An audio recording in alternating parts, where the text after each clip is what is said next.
नमस्कार व्यूअर्स, मैं हूं अमीश देवगन और आप देख रहे हैं देश का सबसे प्रतिष्ठित और लोकप्रिय कार्यक्रम आर पार। आज नवरात्र का पहला दिन है और अक्सर आपने देखा होगा कि त्योहारों के मौके पर कंपनियां छूट देती हैं, लेकिन यह पहली बार नवरात्र के शुरू होते ही कोई सरकार छूट दे रही है।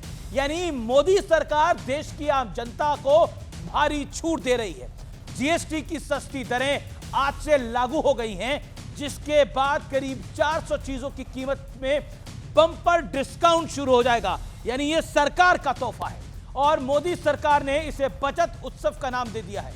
लेकिन आम लोगों को मिली इस बड़ी राहत पर पॉलिटिक्स यानी सियासत यानी राजनीति हो रही है। राहुल गांधी जीएसटी को गब्बर सिंह टैक्स बताते थे, लेकिन आज पूरी की पूरी कांग्रेस इसका क्रेडिट लेने में जुटी हुई है। मोदी सरकार ने हमारे दबाव में जीएसटी रेट में कटौती की है, तो टीएमसी कह रही है कि यह सब कुछ ममता बनर्जी के दबाव में हुआ है, इसलिए पूरा क्रेडिट उन्हें ही मिलना चाहिए। यानी विपक्ष में क्रेडिट वॉर शुरू हो चुका है। लेकिन बीजेपी आरोप लगा रही है कि विपक्ष लोगों को मिली राहत से भी खुश नहीं है, इसलिए तरह तरह के सवाल उठा रहा है। जेनजी का मुद्दा भी बहुत आगे बढ़ा रहा है, लेकिन आज सबसे बड़ा मुद्दा है कि क्या कांग्रेस और राहुल गांधी का गब्बर सिंह टैक्स वाला नैरेटिव अब पूरी तरह से समाप्त हो चुका है। आज इसी पर होगी देश की सबसे बड़ी चर्चा। जनता को राहत, विपक्ष क्यों आहत?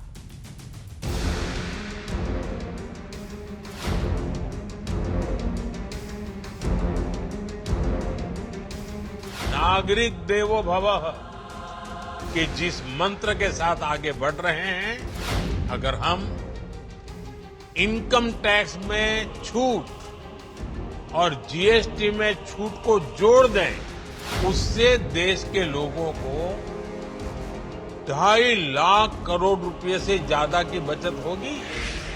जीएसटी का तोहफा देने के साथ साथ पीएम मोदी ने देश को स्वदेशी वाला मंत्र भी दिया। हम वो सामान खरीदें जो मेड इन इंडिया हो, जिसमें हमारे देश के नौजवानों की मेहनत लगी हो, हमारे देश के बेटे बेटियों का पसीना हो। गर्व से कहो, ये स्वदेशी है। लेकिन विपक्ष ने स्वदेशी में भी सियासत का एजेंडा फिट कर दिया। भाजपा की विदेश नीति के पिटने के बाद स्वदेशी की नीति भाजपा को याद आई। जीएसटी पर तो विपक्ष ने क्रेडिट लेने वाली सियासी मारामारी शुरू कर दी। कांग्रेस अपनी पीठ थपथपा रही है, तो टीएमसी कह रही है इसका सारा क्रेडिट ममता बनर्जी को मिलना चाहिए। ममता बनर्जी और तृणमूल कांग्रेस पॉइंट आउट करके दिखा दिया, आपको चेंज करना पड़ेगा और आप लोग किया। उसका क्रेडिट तो ममता बनर्जी और ऑल इंडिया तृणमूल कांग्रेस का है। आज जो उन्होंने कहा उसमें नया क्या है बताइए। 15 अगस्त को घोषणा की थी, एक ऐसी घोषणा जो 2017 से हम मांग करते आए थे। कांग्रेस पार्टी कह रही है कि ये सब कुछ राहुल गांधी ने करवाया है। फाइनली मोदी जी को राहुल गांधी की सुननी पड़ी, मोदी कैबिनेट को सुननी पड़ी। उन्होंने ये कहा था कि ये गब्बर सिंह टैक्स जो है ये देश का शोषण है। उन्होंने ये कहा था कि जब कभी भी हमारी सरकार बनेगी, उनको भी पता है कि नहीं बनेगी, लेकिन जब कभी भी बनेगी तो हम इसको समाप्त कर देंगे। अपनी खींच मिटाने के लिए वो राहुल गांधी जी को श्रेय देने का कोशिश कर रहे हैं। इस बीच कांग्रेस अध्यक्ष मल्लिकार्जुन खड़गे ने सोशल मीडिया पर लिखा, 900 चूहे खाकर बिल्ली हज को चली। नरेंद्र मोदी जी, आपकी सरकार ने कांग्रेस के सरल और कुशल जीएसटी की बजाय अलग अलग 9 स्लैब से वसूली कर गब्बर सिंह टैक्स लगाया और 8 साल में 55 लाख करोड़ से ज्यादा वसूले। अब आप 2.5 लाख करोड़ रुपए के बचत उत्सव की बात करके जनता को गहरे घाव देने के बाद मामूली बैंडेड लगाने की बात कर रहे हैं। हमारे विपक्ष के साथी वो इस बचत से खुश नहीं है। उनके समय में केवल बातें होती थी, काम तो होता नहीं था। सीमेंट से यूपीए के समय में 30% टैक्स होता था, एनडीए में 18%। गब्बर सिंह के भी बड़े दादा कांग्रेस थे। सवाल ये है, क्या मोदी सरकार के जीएसटी वाले तोहफे ने विपक्ष का सारा सियासी बजट बिगाड़ दिया है? आज इसी पर होगी देश की सबसे बड़ी बहस। और अब वक्त है आर पार के सुप्रसिद्ध विश्लेषण का। ये नजर डाल लेते हैं देश में आज उत्सव का दिन है, उत्सव का माहौल है, क्योंकि सरकार ने बड़ी राहत दी है देश की जनता को राहत और विपक्ष की आफत समझाने वाला विश्लेषण। जीएसटी और इनकम टैक्स में छूट से 2.5 लाख करोड़ सालाना बचत है। 90 करोड़ से ज्यादा लोगों को राहत है इससे सीधे तौर पर। गरीब, मिडिल क्लास, शहरी और ग्रामीण हर तबके को सीधा फायदा मिलेगा। 6.3 करोड़ एमएसएमईज को डायरेक्ट फायदा मिलेगा और एक अनुमान है नौकरियां भी बढ़ेंगी।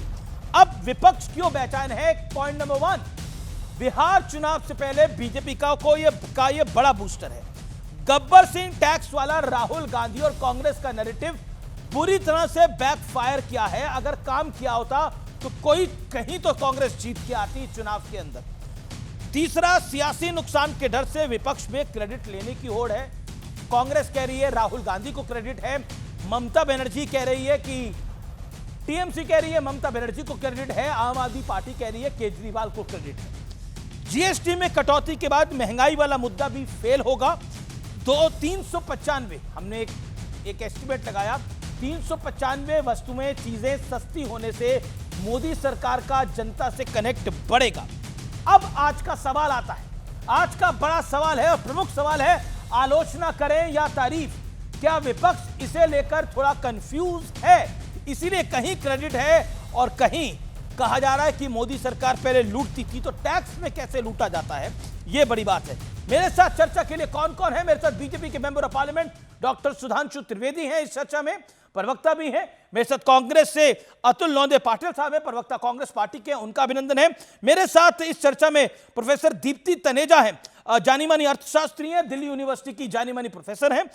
मेरे साथ सुनील यादव है, प्रवक्ता समाजवादी पार्टी के। मेरे साथ विवेक श्रीवास्तव है, नेता सीनियर लीडर लेफ्ट के। आप तमाम लोगों का अभिनंदन है। मैं अतुल पाटिल जी, इस चर्चा की शुरुआत आपसे करता हूं और 60 सेकंड का वक्त आपको देता हूं। क्रेडिट आपको चाहिए या आपको लगता है कि मोदी सरकार ने यह बढ़िया काम किया? 60 सेकंड आपके। ये ऐसा है कि हाँ, नहीं, बराबर है। अभी मीडिया जो कहेगा वो सही। अमेरिका ने टैरिफ लगाया, भारत को फायदा। अमेरिका ने टैरिफ घटाया, भारत को फायदा। रूस से तेल लिया, भारत को फायदा। रूस से तेल नहीं लेना, भारत को फायदा। HB1 वीसा में कटौती की, भारत को फायदा।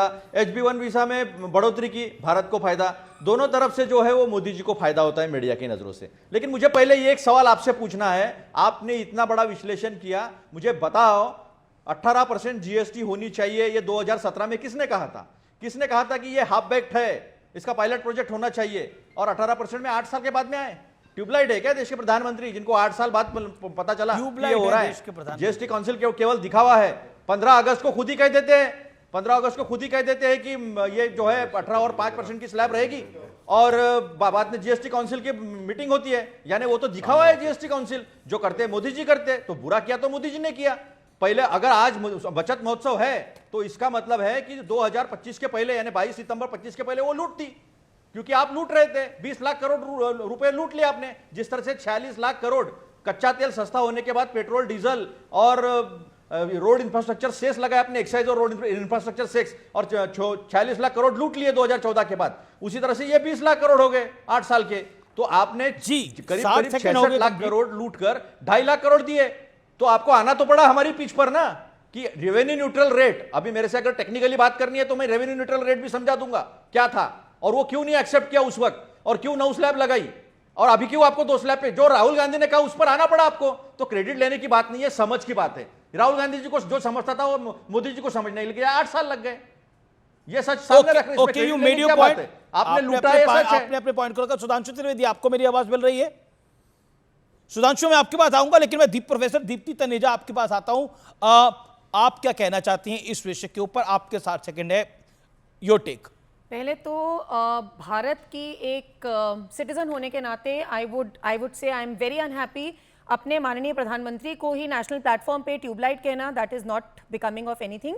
उसके बाद अगर हम बिल्कुल आंकड़ों के आधार पे बात करें तो अभी बात हो रही थी कि लूट का टैक्स है। ये लूट का टैक्स कैसे हो सकता है? इससे पहले वैट लगा हुआ था, ऑक्ट्रॉय लगा हुआ था, मल्टीप्लिसिटी सर्विस टैक्स थे, तो उन सबसे जब रेवेन्यू आता था तो वो लूट नहीं होती थी। सबसे ज्यादा जो यूपीए 1-2 के समय में था, वैट का इतना ज्यादा इंपैक्ट था, उससे रेवेन्यू आता था, वो लूट नहीं था। और उसको उस एकदम अगर वो पहले ही 2 स्लैब्स पे ले आते हो और रेवेन्यू न्यूट्रल टैक्स की तरह बात कर रहे हो, उस पे अगर आ जाते तो एकदम से रेवेन्यू का नुकसान हो जाता। फिर आप कहते हैं इंफ्रास्ट्रक्चर को नहीं किया है, ये एग्जेम्पशन देती है सरकार, ये पॉपुलिस्ट मेजर करना चाहती है। आप लोग अटरली कंफ्यूज्ड हो, आपको ये नहीं पता है कि आपको ये साइड लेनी है वो साइड, क्योंकि आप जब ये भी कह रहे हो कि जी हमें क्रेडिट चाहिए, तो भैया क्रेडिट भी तो फिर अगर लेना है तो पूरी तरह ले लो ना। आप ही के अगर आज ट्वीट्स उठा के देखें, आपके नहीं sir, let me complete sir, I didn't say in front of you when you were speaking.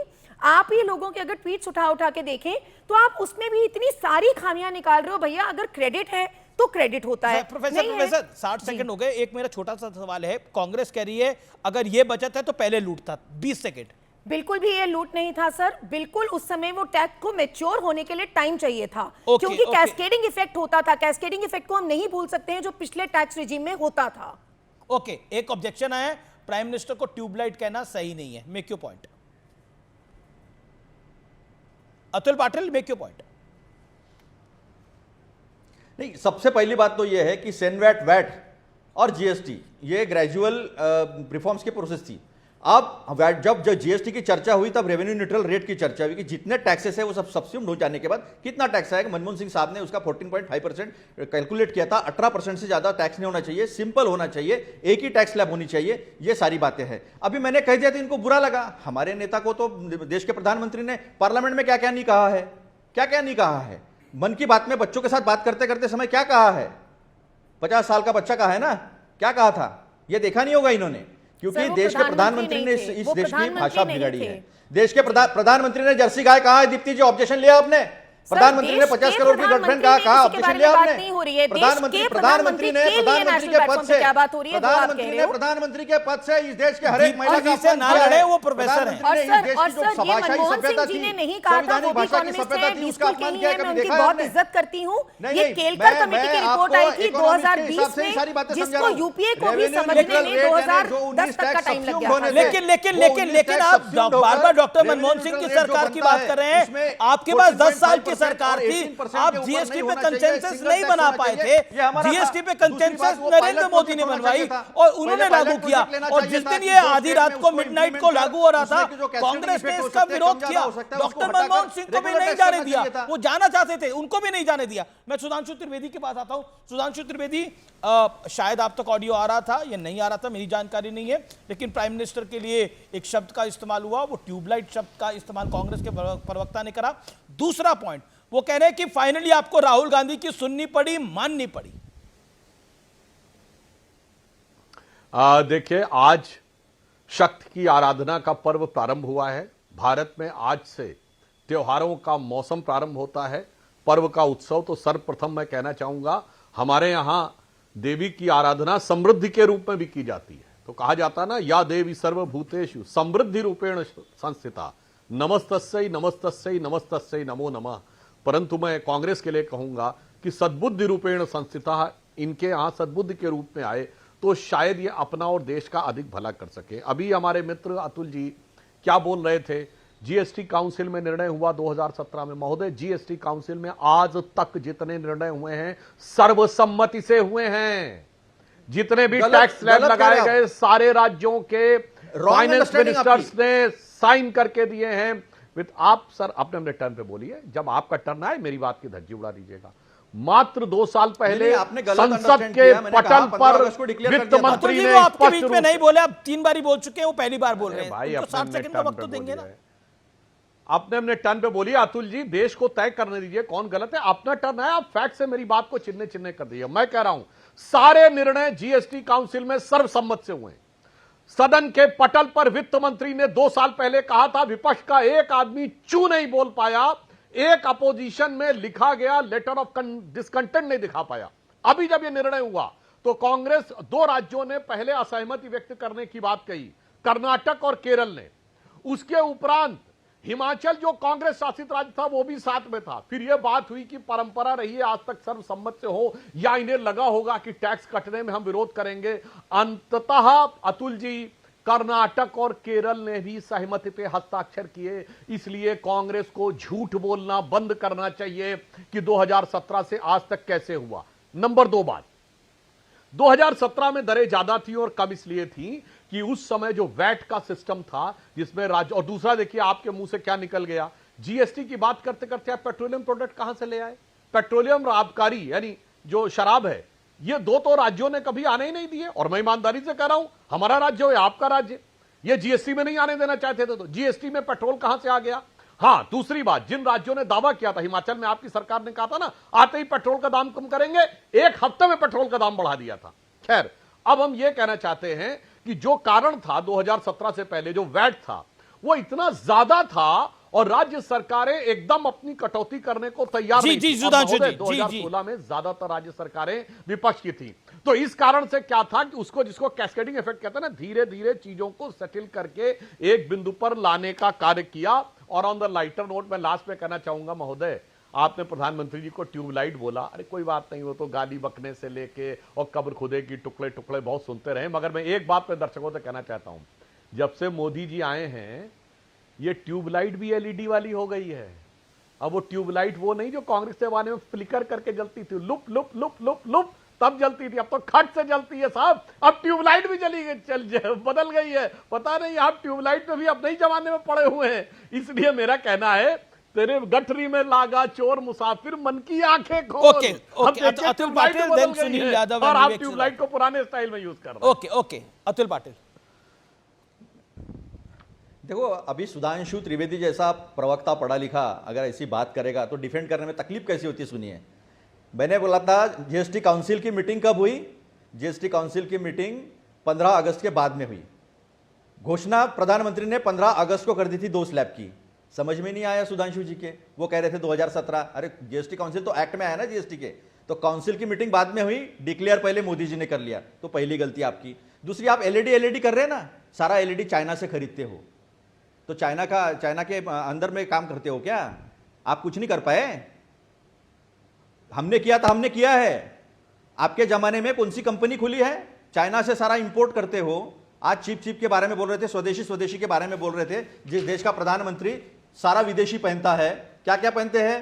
देखो, बॉस के हेडफोन, मेबैक का सनग्लास, बुल्गारी सनग्लास इटाली का, मोवेडो वॉच स्विट्जरलैंड की, मोब्लैक पेन जर्मनी का, BMW जर्मनी की, बोइंग प्लेन जो है वो भी अमेरिका का।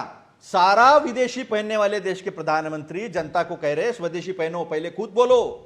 इस देश में गांधी और लाल बहादुर शास्त्री 2 लोग हुए थे। गांधी जी ने कहा था मुझे जो लोगों को बताना है पहले मैं करूंगा।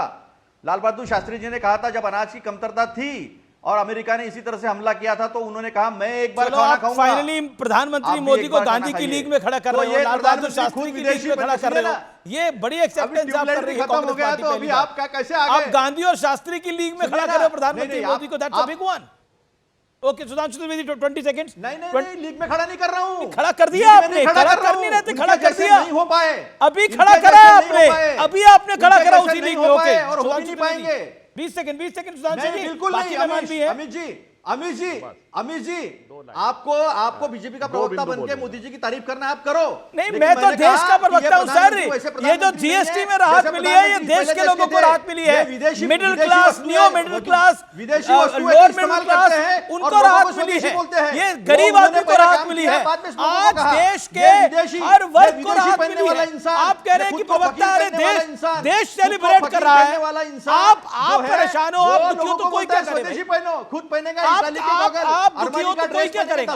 देश खुश है, 12 करोड़ देश खुश है। ये त्योहारी सीजन शुरू हुआ है, शारदीय नवरात्रे शुरू हुए हैं, मां भगवती आप पे भी कृपा करे। तो ये जो प्रधानमंत्री है, है इनकी कथनी और करनी में अंतर है। ठीक है, प्रधानमंत्री के कथनी और करनी में अंतर नहीं था। ये पहले प्रधानमंत्री कथनी और करनी में अंतर है और आप कहते हैं लीग में बिठा दिया। Audio down Sudhanshu Trivedi 40 second sharp. Then Vivek ji देखिए, एंड सुनील। जो बात इन्होंने कही वास्तविकता यह है कि प्रधानमंत्री श्री नरेंद्र मोदी जी ने जो किया, मैं साधुवाद देना चाहूंगा अतुल पाटिल जी को। इन्होंने स्वीकार कर लिया कि 15 अगस्त को जो घोषणा प्रधानमंत्री जी ने की, जीएसटी काउंसिल में सभी राज्यों ने उसको सर्वसम्मत से स्वीकार कर लिया। अन्यथा आप दिखाते कि आपके राज्य ने मना कर दिया कि प्रधानमंत्री ने कहा था हम नहीं करेंगे, वॉकआउट कर जाते जीएसटी काउंसिल। नहीं किया ना, यही है दोहरा चरित्र कि अंदर बैठकर प्रधानमंत्री की घोषणा, चूंकि वो लोक हित में थी, साहस नहीं था कि उसका विरोध कर सकें, और यहां पर आकर विरोध करना। महोदय, इसीलिए मैंने सद्बुद्ध की कामना की है, जो इतना बदलाव। और रही बात विदेशी और स्वदेशी की, तो बहुत अच्छी बात इन्होंने कही। हम ये 21st सेंचुरी के फर्स्ट क्वार्टर में हैं। 100 साल पहले 20वीं सदी के फर्स्ट क्वार्टर में महात्मा गांधी ने स्वदेशी का आह्वान किया था। हमें आजादी मिली, स्वराज्य मिला, उसमें स्व का बोध नहीं था। सांस्कृतिक स्व का बोध आया बीजेपी के शासन में आने के बाद, राम मंदिर उसका प्रतीक था। अब आर्थिक स्व का बोध मोदी जी ने इस 21st सेंचुरी के फर्स्ट क्वार्टर में लाने का कार्य किया है। और मैं यह बात भी कहूं तो साहब, इसको बुरा मत मानिएगा, आपका तो विदेशी चीजों से इतना गहरा संबंध है। महोदय, आपने हमने टर्न पे बोली है सर, विदेशी कंपनियों के साथ क्या बताएं सर। भोपाल गैस ट्रेजडी वाली, वो याद है ना, यूनियन कार्बाइड, एंडरसन को कैसे भगाया था, कैसे विदेशी कंपनी के साथ मिले हुए थे सर। वो हॉविट्जर याद है ना, बोफोर्स याद है ना, अगस्ता वेस्टलैंड याद है ना, और वो सर वो हिंडनबर्ग भी अभी हाल वाली याद होगी, वो बीबीसी भी याद है। और वो याद है वोल्कर रिपोर्ट में जब वो बाहर से सद्दाम हुसैन से पैसे लिए थे, जिसपे नटवर सिंह को रिजाइन करना पड़ा था। अरे साहब, विदेशी अरे बीबीसी के पक्ष में आए, क्या छाती पीट रहे थे, क्या विदेशियों के साथ। और मैं ये अन्यथा नहीं कहना चाहता, मतलब अब स्थापना में एलन ऑक्टेवियम ह्यूम से लेके आज तक जो विदेशी प्रभाव है कांग्रेस के ऊपर, वो मानसिकता से जा ही नहीं रहा है। हर चीज में विदेशी वाली बात, विदेश की हर चीज अच्छी है, भारत की हर चीज खराब है, भारत की संस्कृति खराब है, भारत की व्यवस्था खराब है। और ओके, विवेक भी कुछ कहना चाहते हैं। विवेक श्रीवास्तव, एक सेकंड, विवेक कुछ ऐड करना चाह रहे हैं। विवेक कुछ कहना चाह रहे हैं। एक सेकंड अतुल पाटिल, आप लगातार बोल रहे हैं, विवेक की बारी पहली बार बोल रहे हैं। विवेक जी। हाँ, देखिए, सबसे पहली चीज है, मैं प्रोफेसर दीप्ति यहाँ पे आई हुई है। हाँ, एक मिनट, ये प्रोफेसर दीप्ति यहाँ पे आई हुई है, जरा ये मुझे बताएं, अगर ये इस मूव को पॉलिटिकली तो सभी ने हेल किया है कि जीएसटी की रेट्स कम होंगी, लेकिन अभी इसका डायरेक्ट बेनिफिट कंज्यूमर को मार्च 26 के पहले तो पहुंचेगा नहीं। आपके जो पैकेजिंग के रूल्स हैं उसके हिसाब से MRP will not be updated right now. तो आप चाहे नवरात्रों में उसका इनॉग्रेशन कहिए, चाहे आप दिवाली में खुशियां मनाइए, अभी बेनिफिट मिलने वाला नहीं है। पॉइंट नंबर 2, जो ऑपोजिशन रूल, दिवाली में सब खुशियां मनाते हैं, मैं जीएसटी के पर्सपेक्टिव में बोल रहा हूं सर। कोई नहीं, इनको सवाल नहीं, आप भी खुशी मनाइए दिवाली पे, आप भी दिया जलाइए। मैं जानता हूं आप नास्तिक हैं। नहीं, बिल्कुल, आप आत्मनिर्भर भारत बनाइए सर। 100% एफडीआई के साथ सुधांशु त्रिवेदी आत्मनिर्भर बनाना चाहते हैं भारत को। ये कह रहे हैं साहब कि कांग्रेस का हमेशा विदेशी कनेक्शन रहा है। मिसेस इंदिरा गांधी ने जब बैंकों का राष्ट्रीयकरण करा था तो कौन सा विदेशी कनेक्शन था? जब सोशलिज्म शब्द को डाला कॉन्स्टिट्यूशन में तो कौन सा विदेशी कनेक्शन था? ठीक है, दीप्ति से आपका सवाल है, वो जवाब देंगे, फिर सुधांशु त्रिवेदी को मैं लेके आता हूं। ओके दीप्ति, मेक विवेक जी, आपने डायरेक्ट मुझसे सवाल पूछा, तो शायद विवेक जी शायद आप अपडेटेड नहीं हो, शायद आप अपडेटेड नहीं हो। पैसा कहां से आएगा? विवेक जी, शायद आप अपडेटेड नहीं हो। 2 दिन पहले ही आपके जैसे ऑब्जेक्शन है। एक बोली विवेक बोल लीजिए, आप अपनी बात को कंप्लीट कर लीजिए, फिर दीप्ति बोलिए। 10 सेकंड। एक ऑब्जेक्शन और है जो अपोजिशन रूल स्टेट्स ने बताया है कि आपने जीएसटी की दरें जो कम कराई हैं, इससे जो रेवेन्यू का लॉस स्टेट्स को होगा, उसमें बीजेपी रूल स्टेट्स को okay, you made your point Vivek. Direct rebuttal on both the points. आपने पहले पॉइंट पे बोला कि क्योंकि एमआरपी के पैकेजिंग रेट्स कम नहीं होंगे, ये चीज आज नहीं, ये पहले ही एड्रेस हो चुकी है, and that is why prime minister ने अपने पूरे सारे एमपी, सारे एमएलएस की एक मीटिंग, वर्चुअल मीटिंग लेकर, ये 2 दिन पहले की खबर है और आप शायद अपडेटेड नहीं हो विवेक जी, उन्होंने पहले ही सबको कहा है कि अपने जिलों का, अपने एरिया का, आप देखो, आप बोले में नहीं बोली ना, उनका जाके दौरा कीजिए and make sure that the benefit passes on to the last consumer. MRP जो पैकेजिंग है उसका भी वो तोड़ निकाल चुके हैं कि एमआरपी जितना भी हो सर, बेस थोड़ी बदल रहा है, रेट बदल रहा है।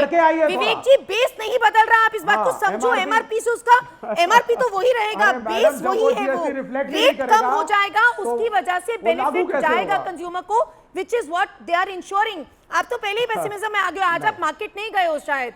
सर, दूध के, घी के, सर सबके रेट मार्केट होकर आ रही हूँ, सबके रेट कम हो चुके हैं। दूसरी बात जो आपने करी, डायरेक्ट रिबटल, दूसरी बात जो आपने करी कि स्टेट्स का रेवेन्यू कम होगा।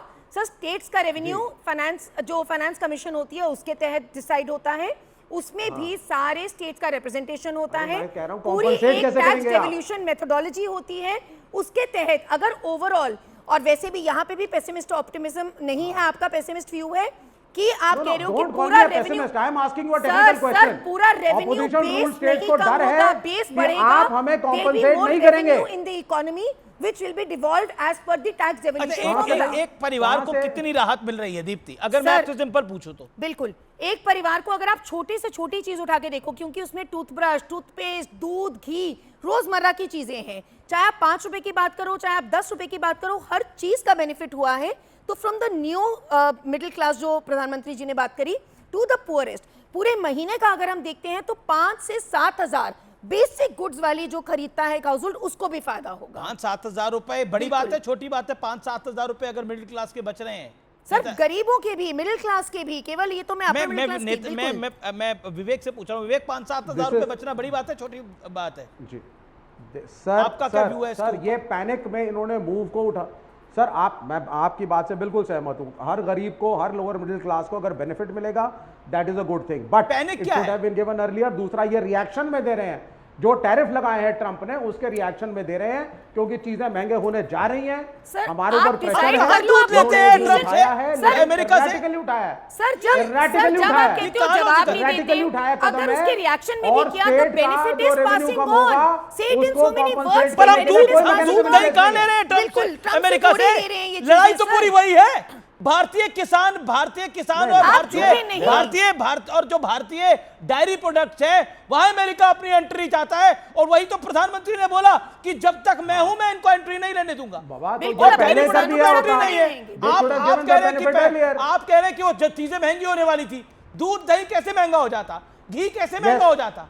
कमाल क्या बात कर रहे हैं? देखिए क्योंकि अतुल जी ने वैट की भी बात कर दी थी पेट्रोल पे, मैं बिल्कुल वैट पे आऊंगा तेलंगाना में, ओके, हाईएस्ट वैट केरला में है 35%, 31%। क्या हाईएस्ट है? पेट्रोल पे टैक्स, पेट्रोल पे टैक्स। एक Deepti on screen, no one else, then I will go to Sunil Yadav. Okay Vivek, hold on. Okay, highest tax कहां पर है? कौन सी स्टेट पेट्रोल पे टैक्स ले रही है? गलती से, जैसे सुधांशु जी ने कहा, आपने गलती से पेट्रोल का जिक्र कर ही दिया, तो उसके फैक्ट्स हैं सर, हाईएस्ट तेलंगाना में है 35%। Congress government, Congress ruled government Telangana में सबसे ज्यादा पेट्रोल पे टैक्स ले रही है, ये आप कह रही है? बिल्कुल सर। दूसरी गवर्नमेंट कौन सी है? दूसरी गवर्नमेंट कौन सी है? सर केरला 30.8%। केरल 30.8%, जहां लेफ्ट की सरकार है, विवेक जी की पार्टी की सरकार है, तो और ये लोग यहाँ पर महंगाई पे पूर्ण ज्ञान देते हैं, कहते हैं कैसे देखिए पेट्रोल की महंगाई, सबसे ज्यादा टैक्स कौन ले रहे हैं? इन्हीं के राज्य ले रहे हैं। मैं फिर कह रहा हूं, कथनी और करनी में फर्क की बात जो करी जा रही थी, ये इसी को दोगलापन कहते हैं, इसी को डबल स्टैंडर्ड अंग्रेजी में कहते हैं, और ये दोगलापन बुरी तरह से एक्सपोज हो रहा है, और यही कारण है कि जनता इन तमाम चीजों को पसंद नहीं करती। पीछे पीछे जेंजी कर रहे थे, जेंजी के बीच में चुनाव हुआ, वहां पे भी हार के आए हैं। पॉइंट मेरा यही है कि आप पब्लिक को फॉर ग्रांटेड नहीं ले सकते। मैं सीधा रुख करता हूं सुनील यादव का। सुनील यादव, जनता को राहत मिली है इस फेस्टिव मौसम में, कितनी बड़ी बात है ये, लेकिन इसका भी विरोध हो रहा है।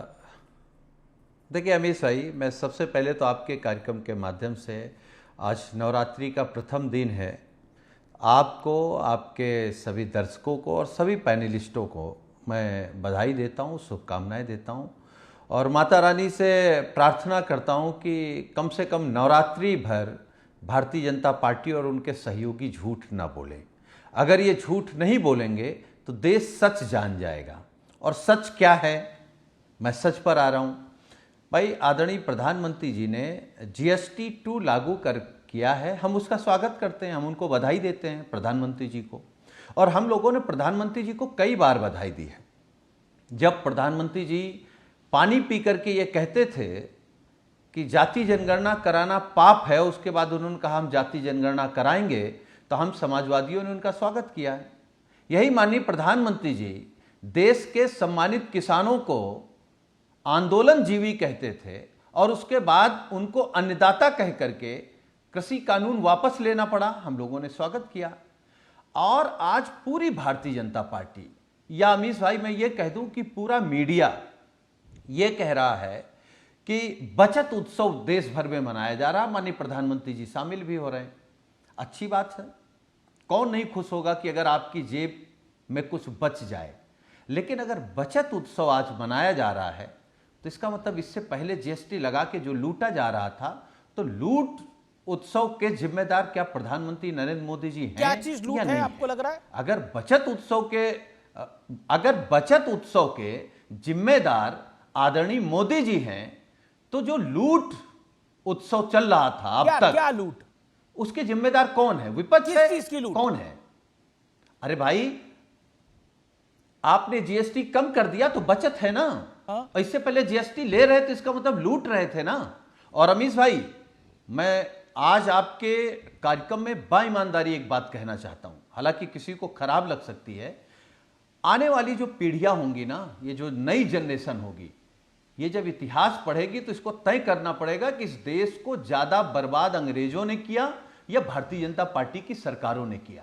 इस देश को बेचा किसने है, लूटा किसने है? सुधांशु त्रिवेदी, ये बड़ा सवाल है। और फिर भी मैं कह रहा हूं, ओके, अरे हमारी सुन तो लीजिए जी। आपने बोला आप सुधांशु त्रिवेदी का जवाब ले लेते हैं। कह रहे हैं कि सुधांशु जी जवाब, आप पहले लूट रहे थे और देश का इतिहास जब गिना जाएगा तो अंग्रेजों ने ज्यादा लूटा या भाजपा ने ज्यादा लूटा, आपकी सरकारों ने ज्यादा लूटा? Quick reply, then again Sunil Yadav.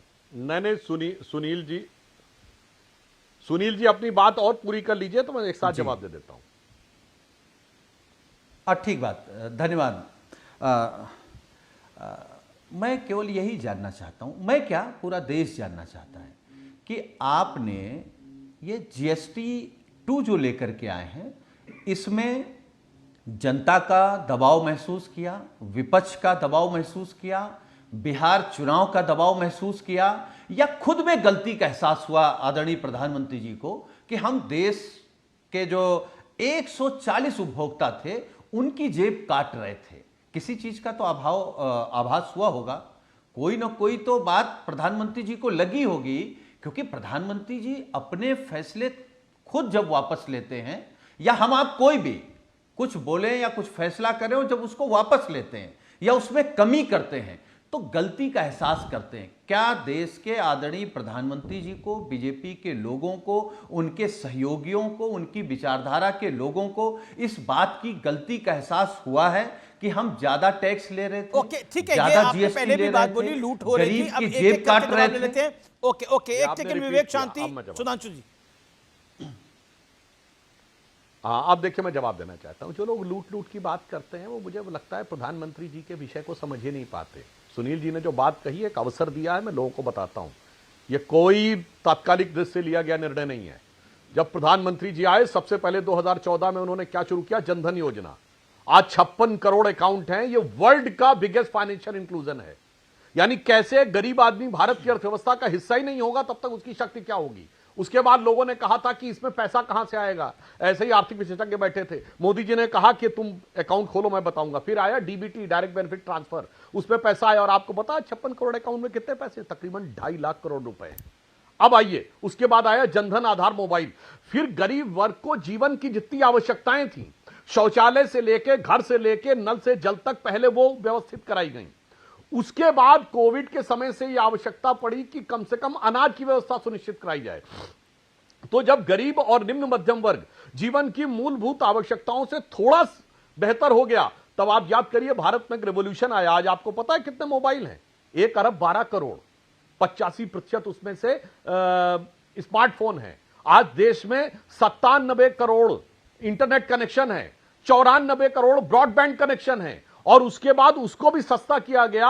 जो 300 रुपए 1 जीबी डाटा होता था उसे 19 किया गया। अब आइए, उसके बाद फिर प्रोडक्ट लिंक इक्विटी स्कीम शुरू की गई। पर आपकी सरकार को याद रखना चाहिए, अंग्रेजों के बाद किसी ने लूटा तो बीजेपी ने लूटा। पूरी बात सर पूरी बात सुनने दीजिए, उसके बाद सबको समझ में आ जाएगा। अब सुनिए, उसके बाद जब भारत चौथी बड़ी अर्थव्यवस्था बना, हमारा फॉरेन एक्सचेंज रिजर्व जब $650 करोड़ तक पहुंच से $650 बिलियन तक पहुंच गया, उसके बाद इनकम टैक्स बढ़ाया गया, कम किया गया।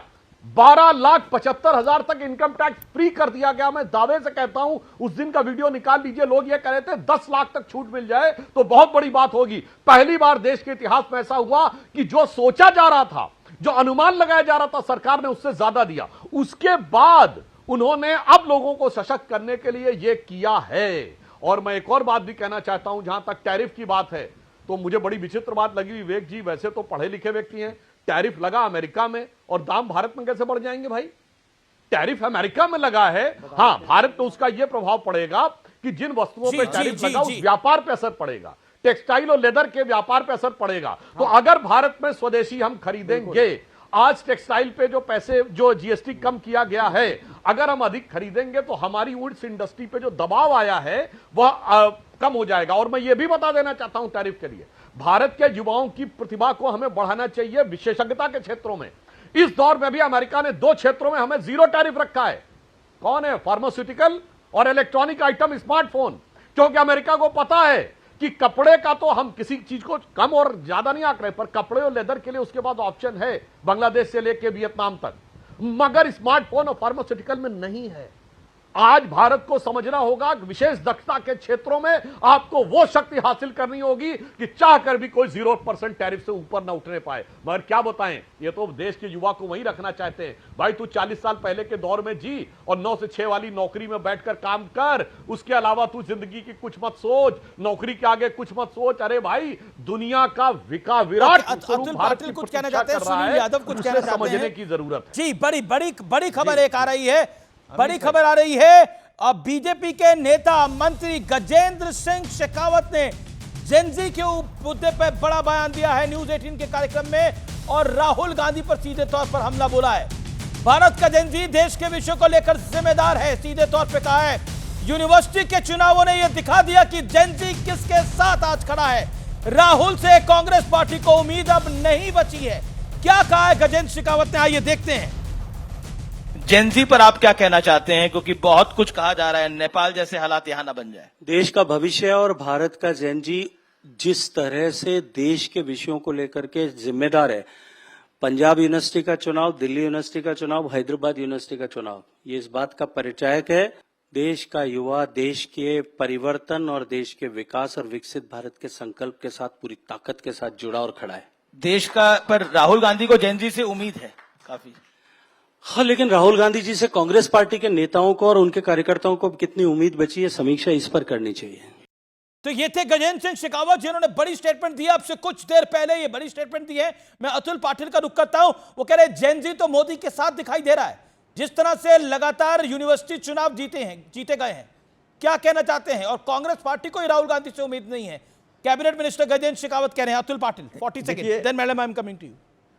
नहीं, गजेंद्र सिंह शेखावत की मोदी जी कितने सुनते हैं? वो 2 लोग छोड़ के किसी और की सुनती है क्या? वो पहले गजेंद्र सिंह शेखावत से पूछ लो, फिर उनका जवाब दूंगा। पहले मैं दीप्ति जी से पूछना चाहूंगा, आर्टिकल 280 कॉन्स्टिट्यूशन का कहता है डिवोल्यूशन जो होगा इंडायरेक्ट टैक्सेस का होगा, जीएसटी काउंसिल है, और जीएसटी जो है वो स्पॉट पर जब इंप्लीमेंट होता है तभी डिवाइड होता है। कॉर्पोरेट टैक्स, इनकम टैक्स, इसका डिवीजन होता है। जीएसटी का डिवीजन सेंटर और स्टेट, डिवोल्यूशन सेंटर और स्टेट में नहीं होता। पहली ये बात आप समझ लीजिए। दूसरी बात, पेट्रोल की बात, क्रूड ऑयल $112 था जब 2014 में सरकार छोड़ी। 72 रुपए में हम देते थे, ₹3.46, ₹9.56 एक्साइज पेट्रोल और डीजल पे था, और ₹1 रोड इंफ्रास्ट्रक्चर। तेलंगाना में सबसे ज्यादा आप ही ले रहे हैं क्रूड ऑयल के प्राइसेस पेट्रोल कम डीजल आए। पे। रुकिए, आपने सुनिए, आपने सुधांशु जी को अनइंटरप्टली बोलने दिया।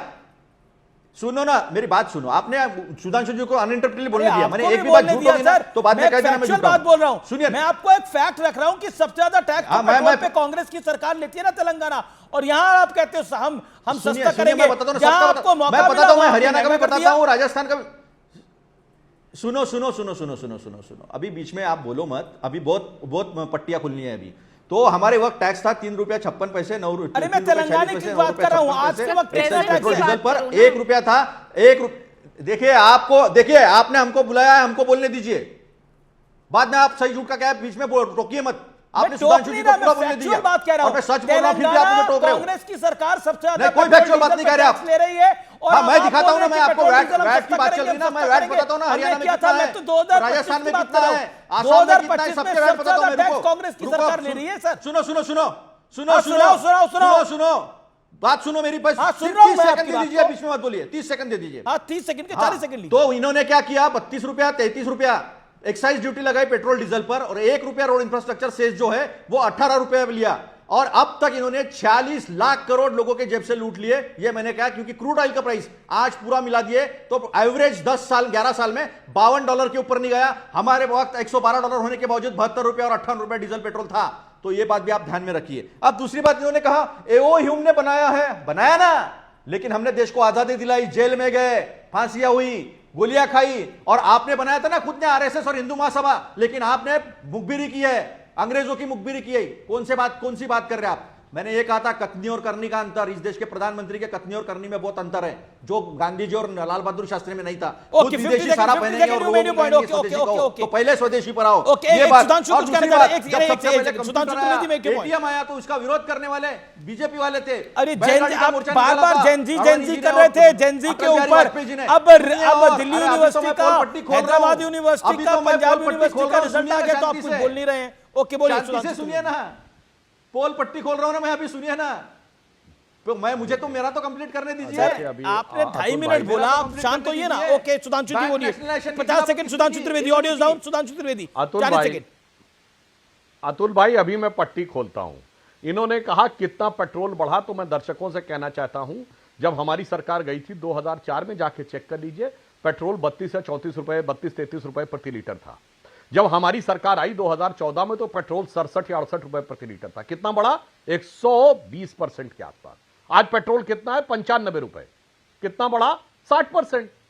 जब आप 10-10 साल की तुलना करेंगे तो ऐसा थोड़ी कि 10 साल में, 20 साल में महंगाई नहीं बढ़ती है। 20 साल में, आपके 10 साल में कितना बढ़ा और हमारे 10 साल में कितना बढ़ा, इसको देख के तब आप इस बारे में विचार करें, तो मुझे लगता है ज्यादा बेटर रहता है।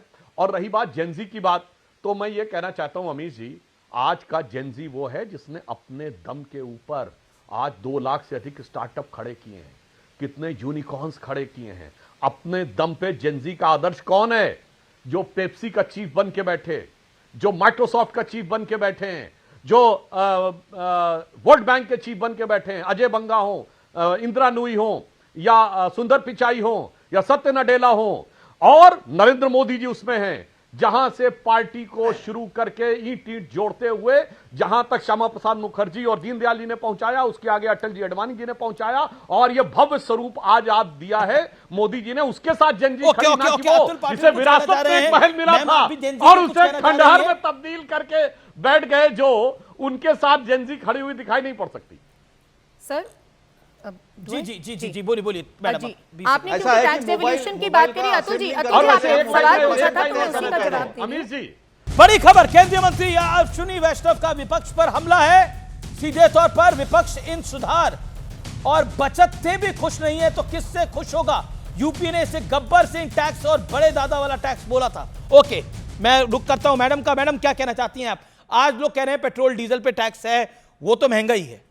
जी, बार बार यहाँ पे सर आपने, अतुल जी आपने मुझे क्योंकि डायरेक्ट सवाल पूछा था, मैं जानती हूँ कि फाइनेंस कमीशन का काम क्या होता है, वो डायरेक्ट टैक्स का डेवल्यूशन करती है, इनडायरेक्ट टैक्सेस का नहीं।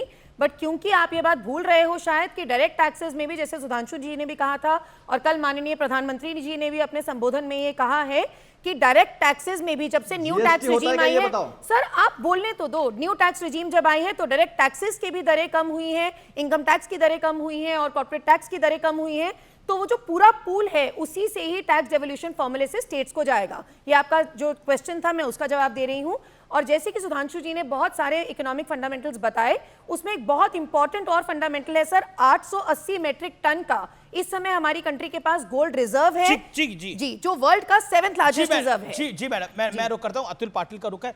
अतुल, क्योंकि जेनजी की बात हो रही थी, स्टेटमेंट आया है मिनिस्टर का, मैं आपसे जानना चाह रहा हूं, अभी कई यूनिवर्सिटीज में चुनाव हुआ, वहां जेनजी ने NSUI को या फिर जो आपकी स्टूडेंट विंग है उसको हराया है और बीजेपी की RSS की स्टूडेंट विंग को जिताया है।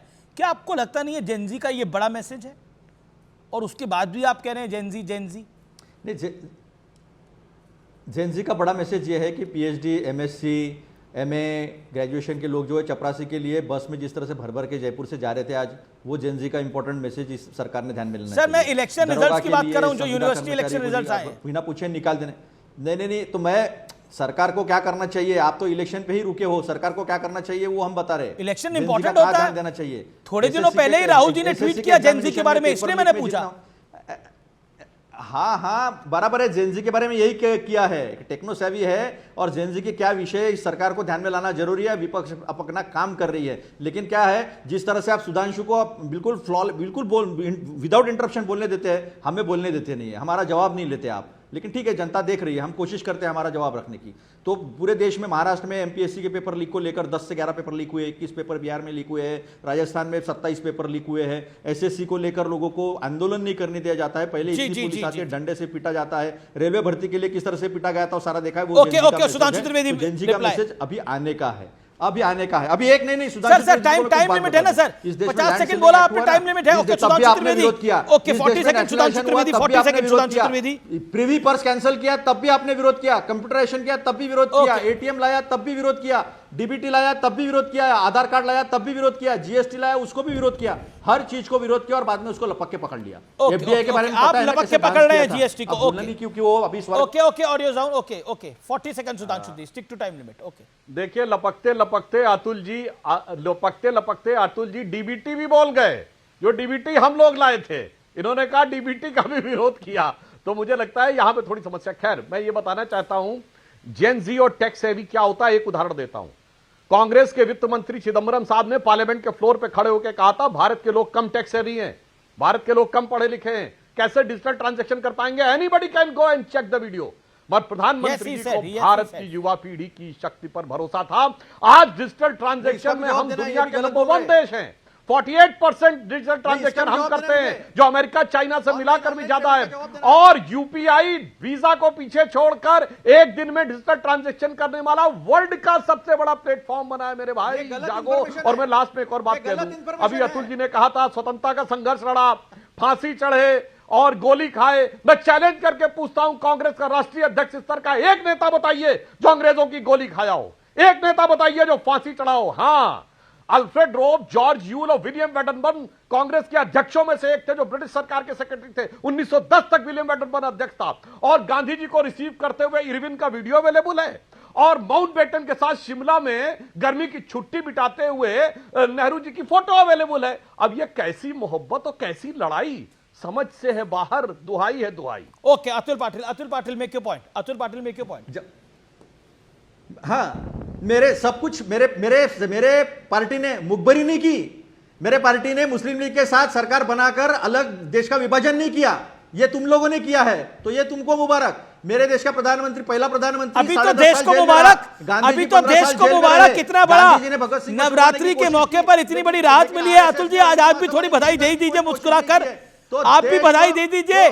आपको भी तो घर फायदा ही आ रहा होगा, 8-10 हजार रुपए आपके भी तो महीना बदले बचेंगे। आपकी भी मिसेज कह रही होगी कि हमें भी फायदा हुआ है आज। अतुल जी, तो ये 8 साल पहले बताते तो मेरी 2 कार हो जाती ना। 8 साल पहले से हमारी बात सुन लेते तो मेरी 2 कारें और हो जाती थी। 8 साल पहले सुना नहीं, इसलिए मैं 2 कार ले नहीं पाया। ओके, बच्चों को मुझे रिक्शा से भेजना पड़ रहा है। पहले बताते 8 साल पहले सुन लेते ना, फिर आप कोशिश करते रहे, आप जीएसटी नहीं लेके आ पाए। देखिए, ऑन सीरियस नोट आप कोशिश करते रहे, जीएसटी नहीं लेके आ पाए। घर करने वाला कांग्रेस नहीं है। सुनील यादव, आपकी अब कितनी कारें हो जाएंगी? इनकी अगर अब अगले 5 साल में, 7 साल में 2 कारें हो जाएंगी, अभी 1 है, आपकी कितनी हो जाएगी? 10 सेकंड सुनील जी। देखिए अमीश भाई, सवाल इस बात का नहीं कि हमारे आपके पास कितनी कारें हो जाएंगी, सवाल यह है इस देश के गरीब और बेरोजगार नौजवानों का भविष्य क्या होगा। मैंने सुधांशु जी से 3 सवाल पूछे और 3 में 1 का जवाब नहीं दिया। चलिए बहुत बहुत शुक्रिया। पहला अब आज का विचार कर लेते हैं।